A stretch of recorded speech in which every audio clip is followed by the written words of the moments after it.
నిజామాబాద్ జిల్లాలో ఓ రైతు ఆలోచన అదిరింది. తన తోటలోని పండ్లను పక్షులు, కోతుల బారి నుండి రక్షించుకునేందుకు ఆయన చేసిన ఉపాయం ఇప్పుడు అందరినీ ఆ తోట వైపు చూసేలా చేసింది. తాను ఇష్టంగా సాగు చేస్తున్న తోటలోని పండ్లను తింటున్న పక్షులను తరిమేందుకు ప్లాన్ వేశాడు. 10,000 లోపు ఖర్చుతో వెదురు కర్రలతో ఫ్యాన్లు ఏర్పాటు చేసి పంటను కాపాడుకుంటున్న రైతు అజయ్ మిశ్రా ఆలోచనపై మరింత సమాచారం రజనీకాంత్ అందిస్తారు. పక్షులు, కోతుల బారి నుంచి పంటల్ని రక్షించుకునేందుకు రైతులు రకరకాల ప్రత్యామ్నాయాల వైపు చూస్తుంటారు. అట్లానే మనం ప్రస్తుతం ఉన్నటువంటి ఒక వ్యవసాయ క్షేత్రం, ఒక తోట వద్ద ఉన్నాము. మనం ఈ తోటలో కూడా ఒక రైతు ఒక వినూత్న ఆలోచన చేసిండు. ప్రస్తుతం మనం చూస్తున్నటువంటి ఈ తోట ఏదైతుందో ఇందులో రకరకాల పళ్ళను సాగు చేస్తున్నాడు ఒక రైతు. అజయ్ ఘోష్ అనేటువంటి ఒక రాజస్థాన్కి చెందినటువంటి రైతు ఇక్కడ నిజామాబాద్ జిల్లా ఆర్మూరు ప్రాంతంలో మిఠాయిల దుకాణం, ఒక స్వీట్ షాప్ను నిర్వహిస్తున్నాడు. ఆయన ఇక్కడ చాలా ఏళ్ళుగా ఇదే ప్రాంతంలో స్థిరపడ్డాడు. ఆయన కొద్ది రోజుల క్రితం ఈ యొక్క వ్యవసాయ భూమిని కొనుగోలు చేసిండు ఒక రైతు వద్ద. ఆయన కూడా అందరిలా సాధారణంగా రెగ్యులర్ ఈ ప్రాంతంలో వరి పండిస్తారు. సో అట్లా వరి కాకుండా కొంత తోటల్ని పెంచాలన్నటువంటి ఒక ఆలోచనకు వచ్చిండు.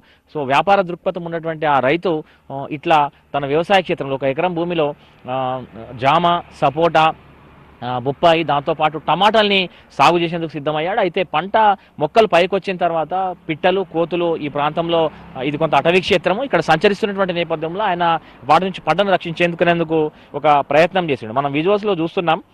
ఇక్కడ జామ, అట్లాగే ద్రాక్ష, సపోటా, టమాటాకు సంబంధించినటువంటి పంట మనకు కనిపిస్తుంది. ఇప్పుడు పక్షుల అలజడి ఎక్కువైపోయింది. పక్షులు నిరంతరం ఈ ప్రాంతంలో సంచరించడం మూలంగా ఆ పళ్ళను కొరకడం మూలంగా ఆ పళ్ళు పాడైపోతున్నాయి. సో ఇట్లా వాటిని మార్కెట్కి తీసుకెళ్తే భవిష్యత్తులో ధరలు రావు. సో దీన్ని దృష్టిలో ఉంచుకొని ఆ సమస్య నుంచి గట్టెక్కేందుకు రైతు ఒక వినూత్న ఆలోచన చేసిండు. మనం చూస్తున్నాం, తన మొత్తం ఏదైతే పండ్ల తోట ఉందో ఆ పండ్ల తోటలో అన్ని కర్రల్ని పాతిండు. దాదాపు ఒక 100కు పైగా కర్రల్ని పాతిండు. ఆ 100కు పైగా పాతినటువంటి కర్రలకు ఒక ఇనుప డబ్బాను, ఖాళీ డబ్బాను, ఆయిల్ డబ్బాలు, ఖాళీ అయినటువంటి ఆయిల్ డబ్బాలు ఉంటాయి. ఆ ఆయిల్ డబ్బాల్ని ఆ కర్రకి బిగించిండు. దానికి అవతల వైపు, దానికి వెనక వైపు ఒక కూలర్లో ఉండేటువంటి ప్లాస్టిక్ ఫ్యాన్స్ ఏవైతే ఉంటాయో మనం సాధారణంగా కూలర్లో వాడుతుంటాం ఆ ఫ్యాన్లను వాటికి బిగించిండు. సో ఆ ఫ్యాన్ బిగించినటువంటి ఏదైతే బెండ్ ఉంటుందో ఆ బెండ్ వద్ద ఆయన చిన్న రాగి ఇనుప చువ్వల్ని వాటికి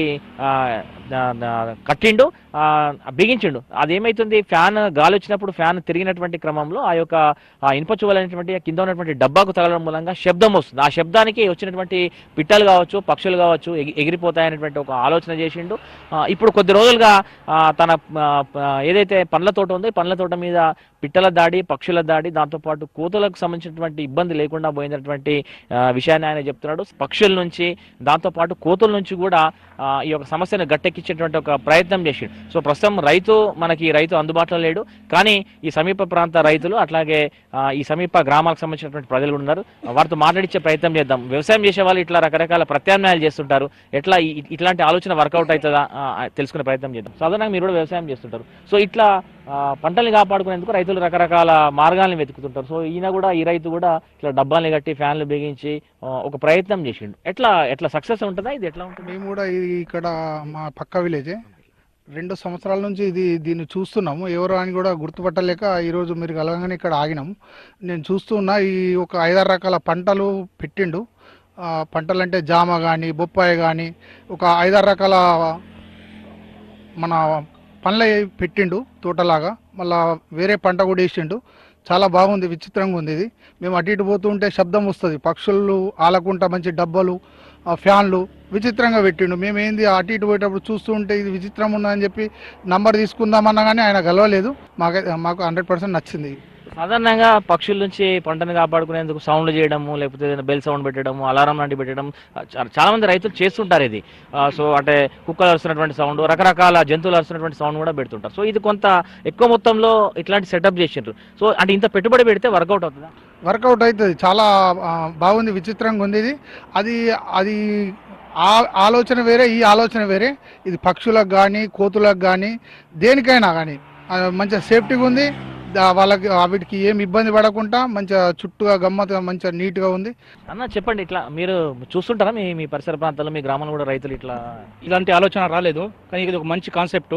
మంచిగా చాలా ఒక టెక్నిక్తో కానీ, ఒక ఆలోచనతో, మంచి ఆలోచనతో ఈ కోతుల నుంచి కానీ, ఈ నెమళ్ళ నుంచి కానీ, ఈ యొక్క పక్షుల నుంచి కానీ ఇది ఒక మంచి ఐడియాగా బాగా చేసింది. ఇదైతే మాత్రం నిజంగా అసలు అదే మేము వస్తూ పోతుంటాం కదా, ఇదేంది అసలు విచిత్రంగా అనిపిస్తుండేది. కానీ దగ్గరకు వచ్చినప్పుడు చూసినప్పుడు ఇప్పుడు అర్థమవుతుంది అసలు దేనికోసం అనేది, కాన్సెప్ట్ దేనికి పెట్టింది అనేది. ఈ కోతుల నుంచి కానీ పక్షుల నుంచి కానీ దీంట్లో కూరగాయలు, మళ్ళీ అన్ని ఫ్రూట్స్, అన్ని తరాలుగా అన్నీ ఉన్నాయి. బాగా ఇది ఒక మంచి ఇలాంటి వాటిని మళ్ళీ మేము కూడా ఉదాహరణగా తీసుకొని కూడా వేరే దగ్గర మా దగ్గర పంట పొలాలు కూడా పెట్టుకోవాలని అనుకుంటున్నాం. సాధారణంగా పండ్ల తోటలు అంటే కొంచెం పండ్లు తినడానికి పక్షులు పిట్టలు ఇష్టపడుతుంటాయి. సో ఇట్లా దీంతో అంటే ఇప్పుడు ఇట్లా సెటప్తో దీనికి ఈ సమస్యకు పరిష్కారం దొరికినట్టే. ఇది ఖచ్చితంగా పరిష్కారం దొరికినట్టే. ఎందుకంటే ఇక్కడ అడవి పందులు కానీ, నెమళ్ళు కానీ, కోతులు కానీ విపరీతంగా ఉన్నాయి. కాబట్టి దీన్ని కరెక్ట్ వేలో అతను మంచి మార్గం ఎంచుకున్నాడు అని నేను అనుకుంటున్నాను. సో ఇట్లా రైతులు కూడా, స్థానికులు కూడా కొంత ఆశ్చర్యపోతున్నారు. ఎక్కడో ఉండేటువంటి రైతు సుదూర ప్రాంతం నుంచి వచ్చి ఎక్కడి నుంచో ఇక్కడికి వచ్చి ఆర్మూర్లో సెటిల్ అయ్యి ఇక్కడ కొంత వ్యవసాయ క్షేత్రాన్ని కొనుగోలు చేసి అందులో పండ్ల తోటల్ని సాగు చేస్తున్నాడు. పండ్ల తోటలో కూడా పండ్లను పక్షుల నుంచి, పిట్టల నుంచి, ఇతరత్ర అటవీ జంతువుల నుంచి కాపాడుకునేందుకు ఒక ప్రత్యామ్నాయ మార్గాన్ని ఎన్నుకున్నాడు. అందులో భాగంగానే సో ఇది కొంత ఈ రైతు ఆలోచన అయితే కొంత వినూత్నంగా కనిపిస్తుంది. సో దీని భవిష్యత్తులో చూడాలి, మిగతా రైతులు ఫాలో అవుతారా, లేకపోతే సిస్టమ్ ఎట్లా ఉంటుంది, వర్కౌట్ అవుతుందా అనేటువంటిది అయితే కొంత చూడాల్సినటువంటి అవసరం అయితే ఉంది. సో మొత్తం మీద ఇక్కడ ఉన్నటువంటి పండ్ల తోటను కాపాడుకోవడానికి రైతు చేసినటువంటి కూలర్ ఫ్యాన్లతో చేసినటువంటి ప్రత్యామ్నాయ మార్గం ఏదైతుంది ఇదైతే కొంత ఆకర్షణీయంగా ఉంది. చూడడానికి కొంత చూపర్లను కూడా ఆకట్టుకున్నటువంటి సిచ్యువేషన్ అయితే మనకు కనిపిస్తుంది. కెమెరా పర్సన్ రాజేష్తో రజనీకాంత్, V6 న్యూస్, ఆర్మూర్ ప్రాంతం నుంచి.